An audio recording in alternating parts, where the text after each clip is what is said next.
Bonjour et bienvenue dans cette nouvelle vidéo où nous allons voir comment insérer les composants Material UI qui permettent au fait de recevoir les actions auprès de l'utilisateur. Les composants UI ou les composants d'interface utilisateur qui permettent de recevoir les actions auprès de l'utilisateur sont les boutons. Souvenez-vous, dans la leçon sur l'introduction au Material Design, nous avons dit que les ingénieurs de Jetpack Compose ont déjà implémenté toutes les règles et principes sur les bonnes pratiques de la conception des éléments UI conformément aux règles définies dans Material UI. Et les différentes implémentations qu'ils ont fait, ils nous offrent cela sous forme d'API, soit par des fonctions, par des classes, par des objets que nous pouvons facilement utiliser dans notre projet Android avec le langage de programmation Kotlin. Alors, pour insérer un composant bouton conformément aux règles et principes de Material UI 3, il existe déjà des fonctions qui nous permettent de les faire. Voilà, à ce niveau, dans le bloc de MyApp thème, la fonction composable dans laquelle nous avons défini notre thématisation, je vais insérer la fonction de mise en page colonne, comme ceci, et je vais définir le modifier fillmax, fillmax size pour que ça remplisse tout l'écran. Et à cela, je vais arranger les éléments à l'intérieur de ces colonnes horizontalement par les paramètres horizontal alignment à alignment.center horizontally et verticalement par les paramètres vertical arrangement à arrangement.center. Voilà, avec ces configurations ici, tous les éléments seront centrés mais rangés verticalement. Comme je le disais, il existe déjà des API qui nous permettent d'accéder aux règles et principes définis dans Material UI à la version 3. Par exemple, pour créer un bouton, dans Jetpack Compose, normalement, tout élément doit être créé par une fonction composable. Pour avoir aussi un bouton, on doit avoir une fonction composable qui nous permet d'afficher l'élément bouton sur l'écran. Alors, à ce niveau, pour insérer un bouton, c'est simple. Je vais appeler la fonction button, comme ceci. Voilà, la fonction est là. Voyons voir au niveau des importations. Vous pouvez voir que la fonction bouton provient aussi de la librairie Material Tree. Voyons voir un peu la squelette de la fonction button, de quels paramètres la fonction est constituée. En fait, nous avons ici les paramètres onClick, qui est une fonction, et là, ça ne retourne rien. Nous avons les paramètres modifier, voilà, on l'avait vu. En général, toutes les fonctions composables ont les paramètres modifier, dans le sens de modifier son comportement et son apparence. Il y a les paramètres enabled, voilà, qui est initialisé à true. Cela nous donne la possibilité de le définir ou pas, ça devient optionnel. Il y a les paramètres shape pour définir la forme, déjà initialisé aussi. Il y a les paramètres colors, qui est déjà aussi initialisé par les valeurs par défaut. Il y a les paramètres elevation, border, content padding, interaction source et les paramètres content aussi qui n'est pas encore défini. Voilà, nous avons deux paramètres qui n'ont pas de valeur par défaut. Cela veut dire que ces paramètres sont obligatoires. Nous devons les attribuer des arguments. Alors, les premiers paramètres ici, c'est les paramètres onClick. Voilà, onClick, c'est un paramètre qui doit recevoir comme argument les instructions d'une fonction. Et là, la fonction, je vais l'appeler comme une fonction lambda. C'est dans ce bloc où je dois alors définir les instructions qui doivent être exécutées lorsque l'utilisateur clique sur les boutons. Et ici, vous pouvez voir que j'ai déjà appelé une fonction lambda. En fait, comme vous pouvez voir, il y a les paramètres content qui est juste à la fin. Cela nous permet, comme c'est une fonction lambda, cela nous permet de définir les instructions de ces paramètres juste à l'extérieur de parenthèses. Donc, toutes les instructions qui seront définies dans ces blocs à l'extérieur des parenthèses de la fonction button seront considérées comme l'argument du paramètre content. Déjà, ici, on peut voir que le paramètre content, c'est une fonction composable, mais remarquez ici, c'est une fonction qui s'exécute dans le contexte de row scope.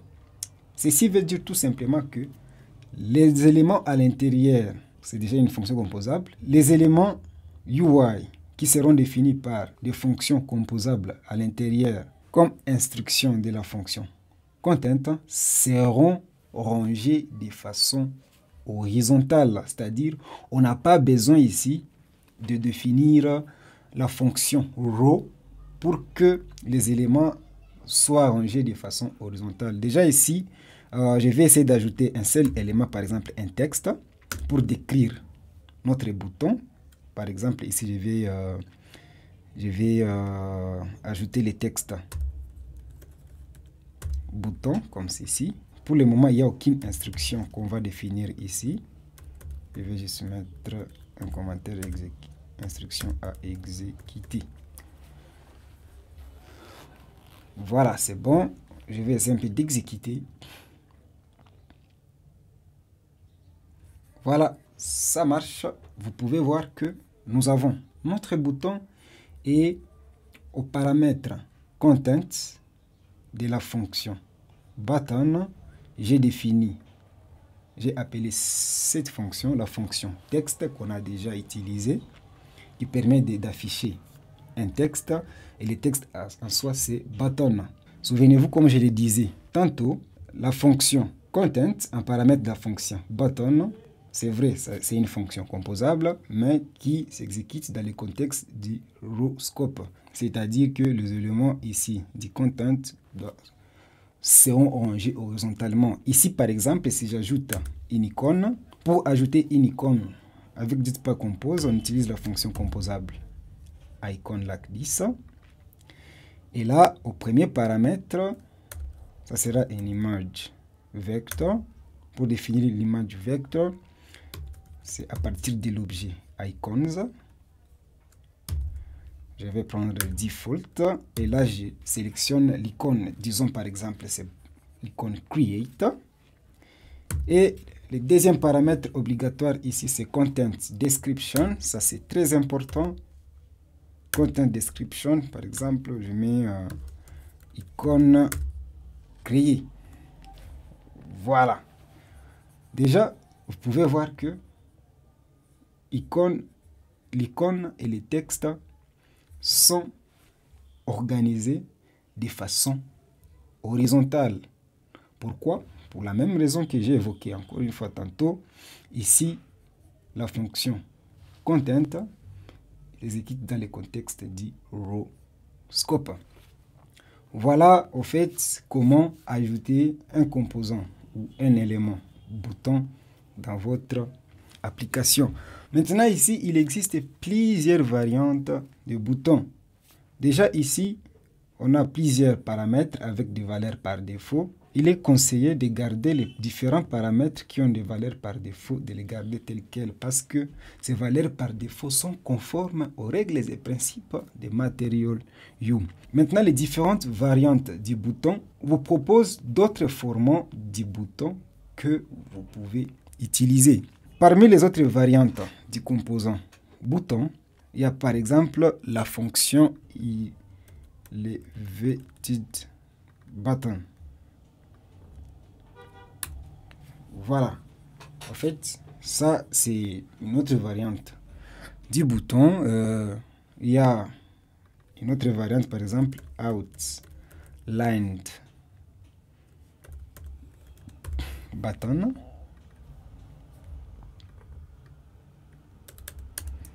Voilà, ça, c'est une autre variante du bouton.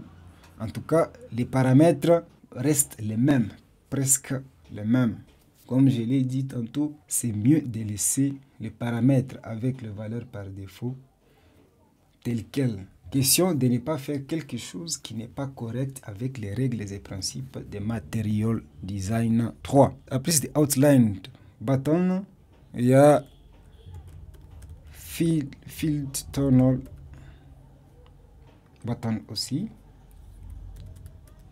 Voilà, vous pouvez voir les quelques modifications qui sont en train d'être affichées. Voilà.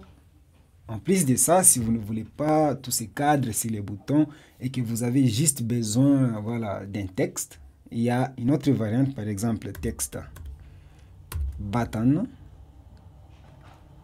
comme ceci. Voilà, ici nous avons juste les textes. Et oui, voilà un peu les différentes variantes d'un bouton implémenté selon les règles de Material 3 avec Jetpack Composer. Voilà, en plus de boutons normal qu'on vient de voir, il y a un autre type de bouton qui est le bouton flottant. Floating Action Button. Voilà, aussi, comme vous pouvez les voir, il y a tous ces paramètres ici, mais les deux paramètres, encore une fois, qui sont obligatoires, qui n'ont pas de valeur par défaut, c'est les paramètres onClick et Content. Ici, Content n'a pas de contexte d'arrangement ou d'alignement. En fait, c'est juste une fonction composable. Les éléments qui seront injectés à l'intérieur du Content, la mise en page doit être organisée par nous-mêmes. Mais en principe, un bouton flottant a comme élément à l'intérieur juste une icône. Ici, par exemple, je vais d'abord définir les paramètres onClick. Voilà, je ne vais rien mettre à l'intérieur. Maintenant, au paramètre Content, ici, au paramètre Content, je vais directement ajouter une icône, comme on l'a fait précédemment. Au paramètre Image Vector, ici, je vais à l'objet Icon. Cet objet, je vais appeler la propriété default. Et là, voilà, je vais par exemple prendre l'icône Add. Et comme Content Description, je vais ajouter Add Icon. Voilà. Voilà un peu un bouton flottant. Au fait, comme vous pouvez voir, il y a aussi des paramètres qui ont des valeurs par défaut. De préférence, il faut le laisser tel quel. Pourquoi? Parce que ce sont des paramètres qui respectent les règles et principes de Material UI à sa version 3. Comme pour les boutons normaux, il y a des variantes aussi pour les boutons flottants. Par exemple, nous avons la variante Small Floating Action Button. Ça, je vais directement l'importer. Voilà, ça devient un peu petit. Il y a Large. Il y a aussi Large Floating Action Button que je vais aussi importer. Voilà, c'est un peu grand. Voilà. Aussi, il y a une autre variante, mais qui va un peu au-delà du contexte de Floating Action Button qu'on vient de voir. C'est Extended Floating Action Button. Voilà, comme ceci. Et là, vraiment ces paramètres. Comme vous pouvez voir, la différence avec un bouton flottant normal et un bouton flottant extended, ça se trouve au niveau des contents. Pourquoi? C'est vrai, le bouton flottant normal, c'est aussi, pour les boutons flottants normal, les paramètres contexte, c'est aussi une fonction annotée par la notation composable, mais on ne donne pas les contextes d'alignement ou disons d'arrangement des éléments qui seront injectés dans la fonction content. Mais ici, on précise bien que les éléments dans une fonction composable Extended Floating Action Button seront rangés de façon horizontale. C'est-à-dire ici, en plus d'icônes, on peut ajouter un texte, comme ceci, ajouter élément par exemple. Voilà un peu la différence entre Extended Floating Action Button et la fonction et les fonctions Floating Action Button, Large floating action button et small floating action button. Voilà. Un autre type de bouton, en plus des boutons normaux, des boutons flottants, c'est les icon button. Voilà. Aussi, on va voir ici, il y a les paramètres on click, qui n'a pas de valeur par défaut, enabled comme toujours, content aussi, on ne donne pas le contexte d'arrangement ou d'alignement, et voilà, comme son nom l'indique, icon button, c'est que l'élément qui sera injecté au niveau du paramètre content doit nécessairement être une icône. Et là, directement, je vais définir les paramètres on click, où je ne vais rien définir comme instruction pour le moment. En tout cas, le but ici, c'est de créer un bouton. Et là, à l'intérieur, je vais ajouter juste une icône image vector par icône, comme toujours l'objet icône, cet objet ici. Default, là je prends par exemple edit.